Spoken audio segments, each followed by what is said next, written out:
नीतीश कुमार ने एनडीए का दामन थाम लिया है। अब इसका असर यूपी में क्या पड़ सकता है, बात करने के लिए समाजवादी पार्टी के नेता और प्रवक्ता जूही सिंह जी मौजूद हैं। जूही जी, बहुत स्वागत है आपका। नीतीश कुमार सूत्रधार थे इंडिया अलायंस का और अब वो ही चले गए एनडीए में। आप कैसे देखती हैं कि इसका असर उत्तर प्रदेश में क्या पड़ सकता है? समान विचारधारा पर हम लोगों ने इंडिया अलायंस बनाया था और इंडिया अलायंस मजबूत है। कोई अगर अपनी व्यक्तिगत महत्वाकांक्षा और अपने व्यक्तिगत दृष्टिकोण फायदे के लिए कहीं और जाना चाहता है तो उसको वो ये जस्टिफाई नहीं कर सकता है कि मैं संयोजक नहीं बना या मैं आयोजक नहीं बना या मैं सूत्रधार था और मुझे इम्पोर्टेंस नहीं मिली, मैं कहीं और चला गया। ये धोखा है विचारधारा से, समाजवादी विचारधारा से। हमारे राष्ट्रीय अध्यक्ष ने हमेशा कोशिश की है और उन्होंने ये बात अपने ट्वीट में लिखी भी है कि हम तो जिनको प्रधानमंत्री बनाना चाहते थे उनको मुख्यमंत्री तक सीमित कर दिया और पता नहीं आगे चल के मुख्यमंत्री रहेंगे भी कि नहीं। मुझे लगता है नीतीश कुमार जी के जो उन्होंने एक सम्मान था, समाजवादी लोगों में सम्मान था, उसको खो दिया है। सीट्स को लेकर चर्चा है, कांग्रेस को लेकर अखिलेश यादव ने ट्वीट करा 11 सीट्स को लेकर, फिर अजय राय ने कहा अभी डिसाइड नहीं हुआ है। जो सूत्रों के मुताबिक जानकारी मिली है, कांग्रेस 20 से 25 सीट्स यूपी में चाह रही है।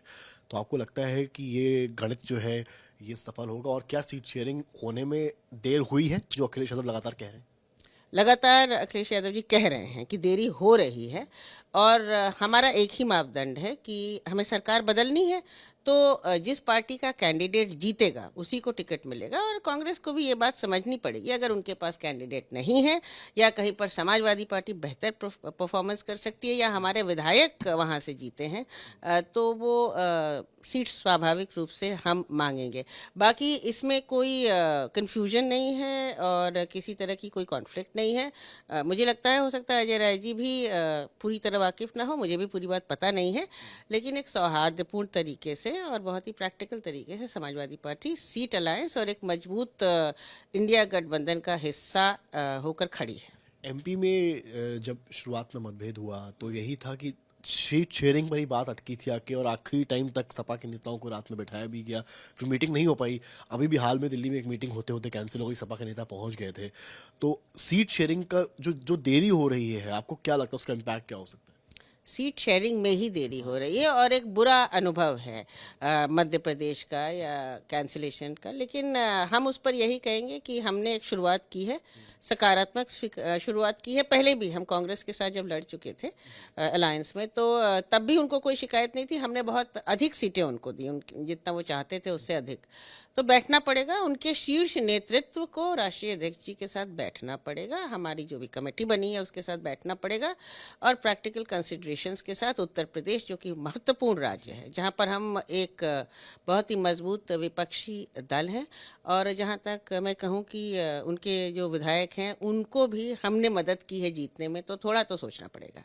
सूत्रों के मुताबिक ये भी जानकारी मिल रही है, कांग्रेस ने सीट डिमांड की है, आरएलडी भी 2 और सीटें आपसे चाह रहे हैं, भले आप ही के कैंडिडेट्स लड़ने पर, क्योंकि 7 सीटें तो दी हुई हैं, 2 और सीट्स की जो है अंदर ही अंदर एक गणित बन रही जयंत चौधरी जी से राष्ट्रीय अध्यक्ष जी के बहुत अच्छे और आरएलडी से एक बहुत ही सकारात्मक रिश्ते और मजबूत गठबंधन है। जो भी बात होगी वो ज़रूर उनसे कर रहे होंगे और अगर उन्हें लगता है कि किसी भी सीट पर आरएलडी जीतेगी तो वो उसको ज़रूर कंसिडर करेंगे, क्योंकि समाजवादी पार्टी उत्तर प्रदेश में बहुत सारी सीटों में बहुत मजबूत है। अगर हम बसपा से भी अलायंस देखें तो उसमें भी हमने कई सीटें जिस पे समाजवादी पार्टी ऐतिहासिक रूप से भी मजबूत रही है, हमने उनको दी थी। तो बड़ा दिल है और हम बड़ी सोच रखते है। हैं। मायावती ने रुख साफ नहीं किया है। आप लोग क्या चाहेंगे अगर चल के कि अगर अलायंस के चांसेस बनते हैं तो बसपा साथ में आएगी, तो क्या समाजवादी पार्टी को कोई से नाराजगी है या फिर गो अहेड?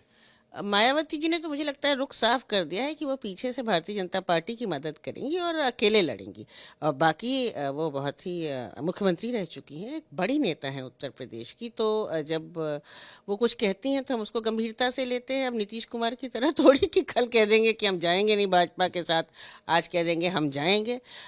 मुझे लगता है उनमें गंभीरता है और उन्होंने कहा है वो अलायंस के साथ नहीं लड़ना चाहती हैं। आखिरी सवाल आपसे, ब्रजेश पाठक कह रहे हैं कि इंडिया अलायंस धीरे धीरे, अभी नीतीश कुमार गए हैं, आने वाले वक्त में एक्सपोज हो जाएगा। ये वही पुरानी पैकिंग है जो यूपीए 1 और यूपीए 2 में थी, अब बस पैकिंग को नया कर दिया गया है। ब्रिजेश पाठक जी से मेरा सवाल है कि कितने छापे उन्होंने मारे, एक भी रिपोर्ट आज तक उस पर कोई एक्शन नहीं हुआ है। वो केवल कैमरामैन को लेकर छापे मारते, तो अपना तो काम कर लेना।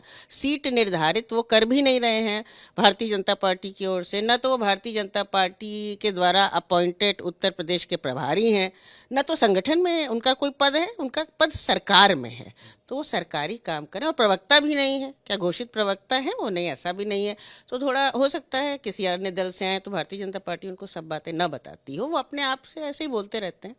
बहुत शुक्रिया बात करने के लिए। तो ये थी हमारे साथ जूही सिंह, और साफ कहा है कि अगर सीट शेयरिंग को लेकर ज़रूर देर हुई है, लेकिन अगर कहीं सीट्स बढ़नी या कम होंगी तो जो वार्ता है वो लगातार सभी दलों के बीच में जारी है, और कहीं ना कहीं सकारात्मक नतीजे सामने देखने को आने वाले वक्त में मिलेंगे। कैमरामैन संजय के साथ समर्थ श्रीवास्तव, लखनऊ आज तक।